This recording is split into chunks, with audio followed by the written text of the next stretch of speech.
I am not a mother. I have a mother. I have a grandmother. I knew 2 of my great-grandmothers. I have a mother-in-law. My sister is a mother. My brother's wives are mothers. I know a lot of mothers, but I am not a mother. I am not a mother out of choice. I appreciate children, but not for my very own. Not to keep forever, not to have to be responsible for so valuable a gift. As a little girl, I did not play with baby dolls. I played with Barbie. I was Barbie's stylist and interior decorator and occasional co-conspirator to throw Ken out of the orange Corvette. But not a mother figure. My baby alive died.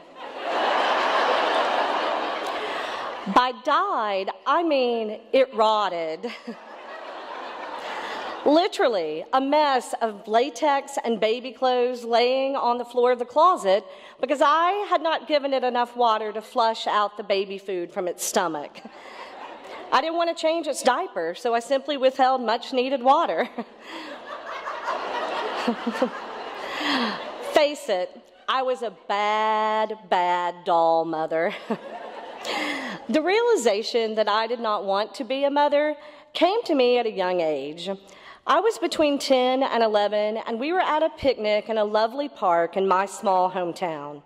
My mother's best friend had just had a later-in-life baby, and I was carrying him in my arms. He was an infant, less than 6 months old, and so tiny and fragile. My heart was racing. I was so scared of being in charge of something so precious. And then it happened. I tripped over a protruding tree root.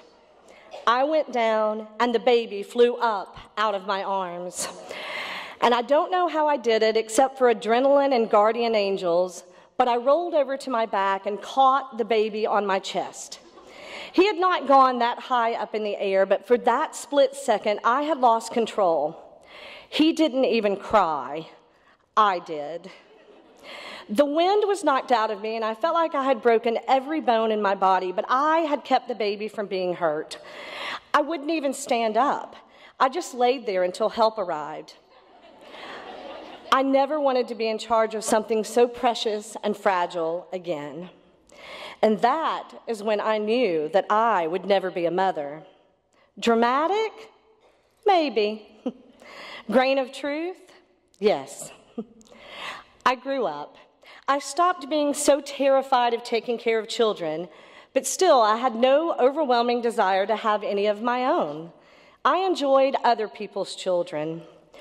Along the way, I received a degree in theater, another in English, and worked on my master's in Southern Lit.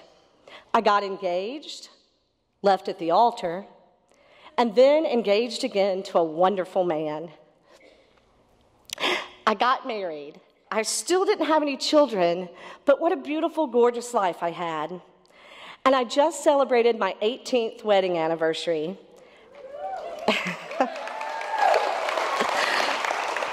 18 child-free years. My relatives stopped asking somewhere around year 10 if we were going to have children. People just didn't seem to understand child-free by choice. I've been called unnatural because of my unwillingness to change my lifestyle to accommodate children. And this hurts me to the core, because where you see unnaturalness or selfishness, I see a reality in which I am able to enjoy the company of my nieces and nephews simply because I am not quaking with fear over not being able to take care of them 24 hours a day, 365 days a year. I teach creative dramatics to children 1 or 2 days a week, and it does fill me with joy to see their happiness, but I am not sad because they are not my own. I do not feel like I have missed out on anything by being childless. We have vacationed to many spots that are not child-friendly, and I can stay up all night reading and not have to worry about packing anybody's lunch or who has soccer practice that afternoon. My living room is full of sharp edges and vintage lamps that do not have UL-listed cords. I collect cowboy boots and really cool bracelets and not box tops for education.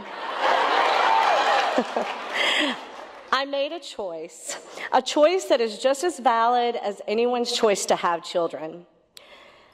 I get a pang sometimes late at night when I think about my very old age, but then I see the elderly who have children that do not visit or do not help, and I get over my self-pity very quickly. I watched my own precious mother her mother through the last years of dementia, and I knew I had made the right choice. I could never ask anyone to do that for me. I am not worthy of that great a love. And besides, who wouldn't want an old aunt with great stories and even greater jewelry to come live with them?